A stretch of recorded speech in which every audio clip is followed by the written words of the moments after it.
Ce soir, on présente un film de Tran Anung et je vais laisser Florian en dire quelques mots. Je ne vais pas vous dire grand-chose. Le mieux, c'est d'en parler évidemment après le film, si ce n'est que c'est un film qui, malgré ses airs, s'est tourné avec une économie quand même assez restreinte et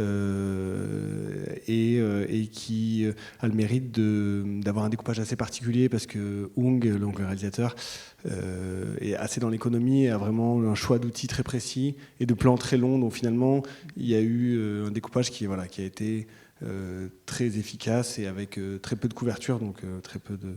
Voilà, je vous laisse regarder le film, on en discutera après. Juste, toi, tu as été présent sur tout le tournage ou combien de jours ? Le tournage de mémoire, c'était 30 ou 35 jours, je vais vérifier. Moi, j'étais là 21 jours. Donc voilà, j'ai cadré uniquement les plans au Steadicam. Donc vous verrez, il y a beaucoup de mouvements. L'essentiel des plans sont des plans assez longs en mouvement. Il y a, je dirais, peut-être un gros tiers des plans qui sont au Steadicam et le reste qui est sur travelling, sur dolly. Donc je pense que pour certains, ça sera évident de voir les plans qui ont été faits au Steadicam. Pour d'autres, ça sera un peu plus technique. Et en même temps, c'est pas le but. Le but, c'est que tout ça se marie assez bien dans le film, je dois dire. Et moi-même, pour certains plans, je suis incapable de dire si c'est moi qui les ai fait. En tout cas, le but de ces séances, c'est de faire découvrir ce métier qui est assez méconnu des non-professionnels. Et c'est vrai qu'on est toujours surpris de savoir que dans tel film qu'on a vu et qu'on croit bien connaître, eh bien, il y a une telle ou telle partie qui a été faite au Steadicam. Donc voilà, ce sont des découvertes à chaque fois et on prend conscience de la contribution de ces opérateurs. On vous remercie beaucoup d'être venu et très bonne projection. Et à tout à l'heure pour une discussion avec Florian. Merci à vous. Tu connais cette sauce? Tu saurais bien ce qu'il y a dedans? De lard fumé, des champignons. Tu vas voir la crème fraîche? Le carré de veau, s'il vous plaît. Le Napoléon de la gastronomie, le prince, le roi. Du persil. Il y a aussi du paprika et on ajoute de la gelée de groseille.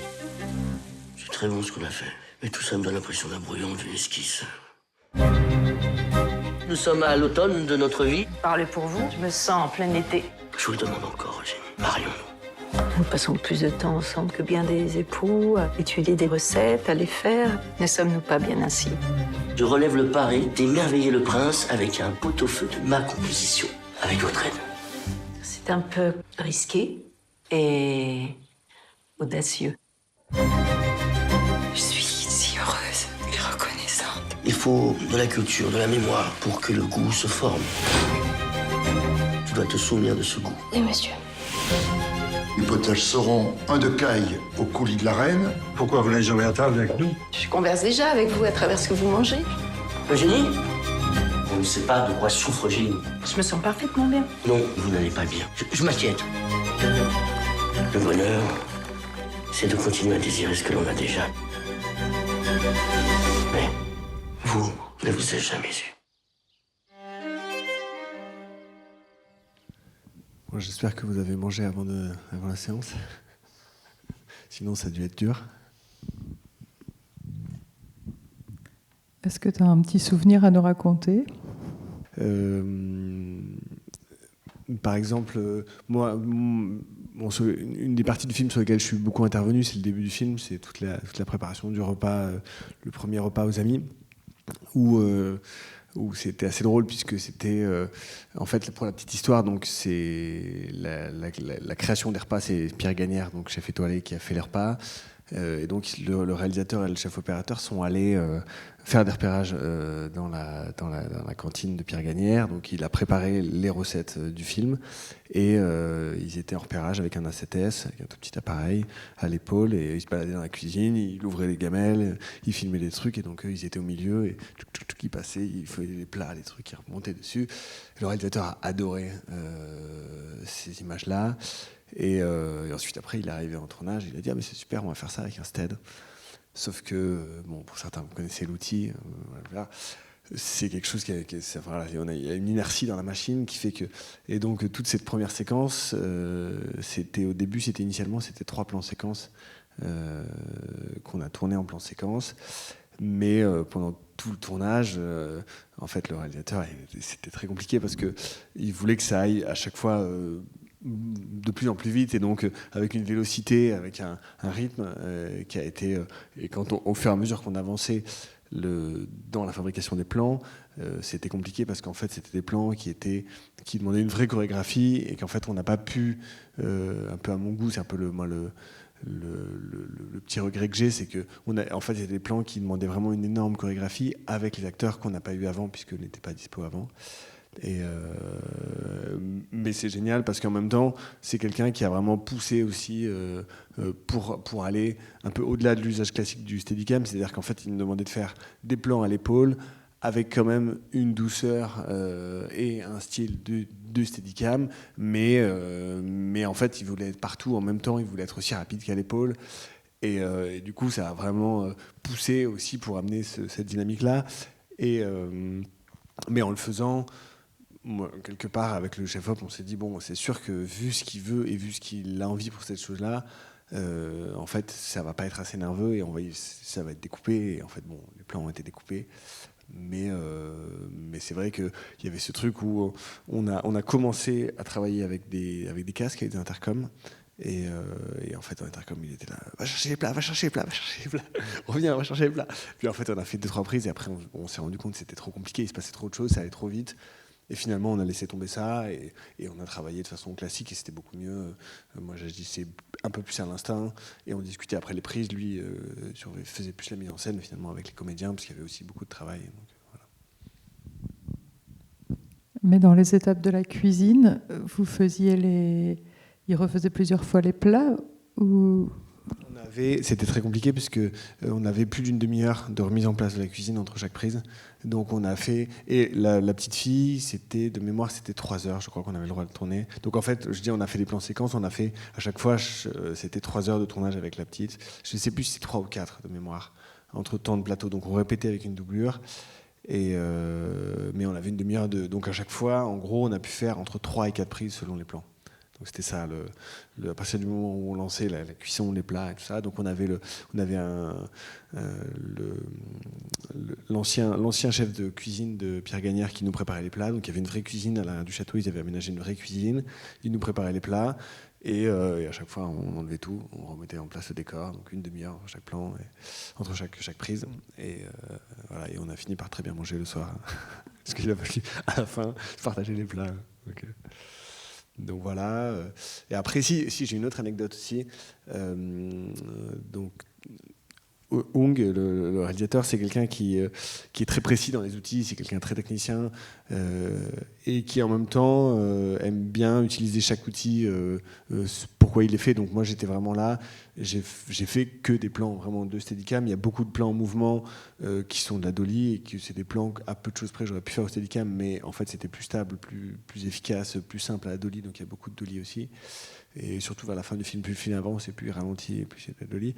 Mais il y a eu un plan, notamment un plan où Dodin va chercher Eugénie et puis ils descendent ensemble tous les escaliers, ils traversent tout le château, ils arrivent. Ce plan-là, on est arrivé, c'était un lundi matin, on faisait les mises en place avec toute l'équipe puisqu'il y avait beaucoup de lumière et donc on arrive le matin et puis il y a Ung qui est comme ça, il fait là, le plan ça va être ça. Le plan était vraiment, au début, c'était un plan tout simple. On passait dans les 2 chambres et c'était tout, on s'arrêtait là. Et puis il continue, il recule. Ah, bah, tiens, en fait, on va aller là et on descend les escaliers. Ah, puis en fait, on traverse tout le couloir et puis on va continuer.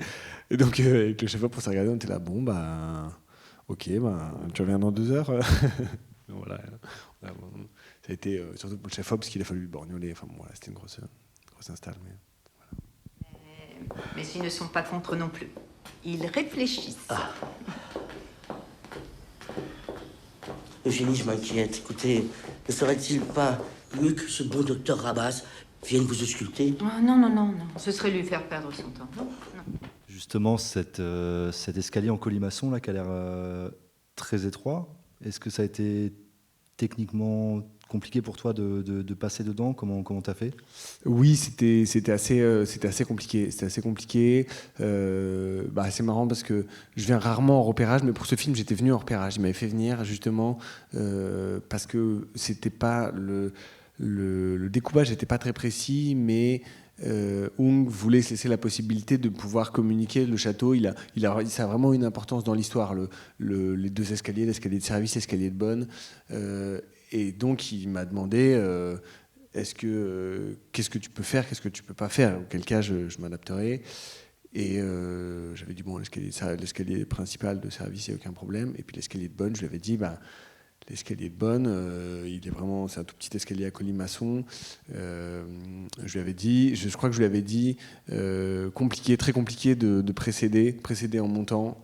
J'avais dit, bon, suivre, descendre, précéder en descendant, ça va, précéder en montant, Don Juan. Donc j'ai dit, bon, ça non. Après le reste, a priori, si ça va pas trop vite. Et après, la difficulté, ça a été la vitesse, c'est qu'on l'a répété techniquement. Et après, quand il joue, il joue, donc on n'a pas. Donc il a fallu trouver des petites astuces, un bon chef machiniste, et puis voilà, le plan il est rentré comme ça, avec un peu de.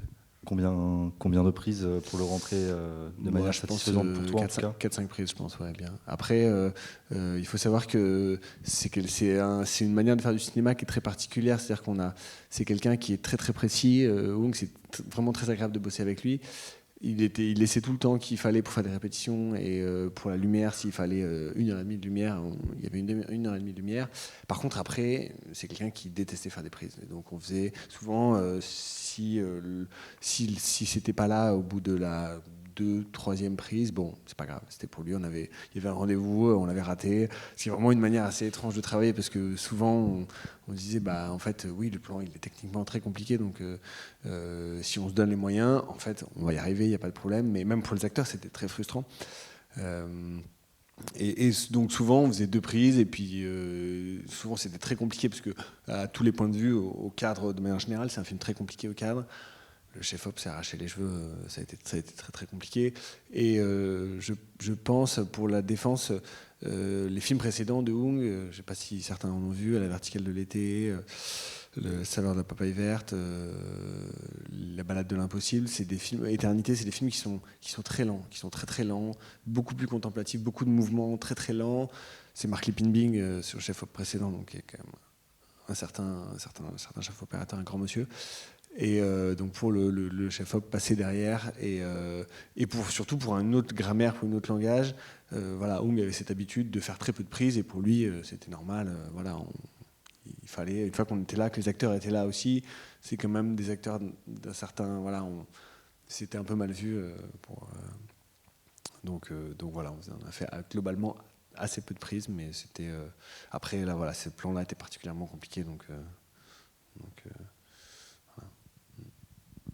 Pour en revenir à la première séquence, les mouvements, tout ça, ça a été décidé entre toi et le chef opérateur. Comment ça a été chorégraphié, tout ça ? Ça, on est venu une journée avant, pendant cette journée de repérage où je suis venu dans le château, donc on a fait ça dans la cuisine. Et en gros, on avait le déroulé des actions de la cuisine. En fait, le cuisinier nous avait dit, bon, il faut faire ci, il faut faire ça, il faut faire telle action. Donc ils avaient pas mal dégrossi la chose en répétition, et après on l'a fait au chercheur de chant, à l'iPhone, tout bêtement, ce qui était assez marrant, avec des doublures. Donc en même temps, il y avait ce truc on n'avait pas non plus les vraies propositions des comédiens, mais les comédiens n'étaient pas dispo avant pour répéter.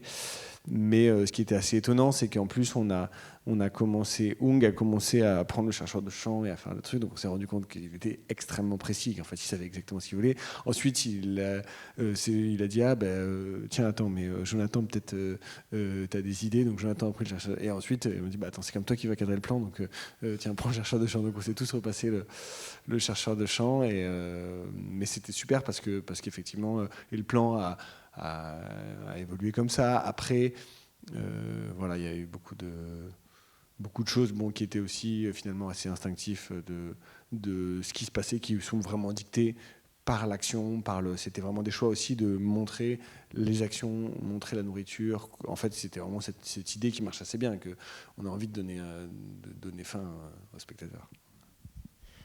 Tu disais que c'était beaucoup de plans de Stead puis de Dolly, c'est-à-dire que vous avez tourné un peu chronologiquement ?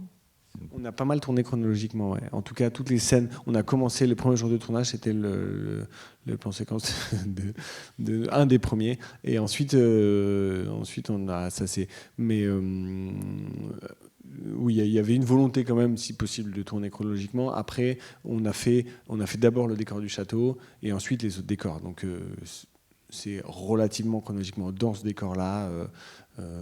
Voilà, c'était quand même assez chronologique. Mais... Du coup, ça fait combien de jours dans le château ? C'est une bonne question, plus des 2/3. Après, il y a finalement c'est les jardins et le château du Prince. Mais en tout, ça fait peut-être 1 semaine et demie, je pense, en extérieur à peine. Il y a aussi beaucoup dans le jardin, il y a et puis il y a des extérieurs avec des très longs travelling. Ouais, il y a pas mal de travelling de 80 mètres. Donc, Et s'il y a des resets à cause de la nourriture, il y a beaucoup de nourriture, vous attendiez en attendant ? Eh ben, au début, on répétait quand on avait des choses à répéter, mais après, ouais, surtout qu'on n'avait pas les comédiens. Les comédiens venaient évidemment. Juliette a pas mal joué le jeu, était très souvent disponible pour faire mais souvent, comme c'était long, tout le monde repartait en loge, et donc du coup, effectivement, ouais, on attendait, on goûtait les plats, et ouais, on discutait cuisine. Bon, merci pour vos questions. Merci Florian. Avec plaisir. Merci. Merci au Grand Action.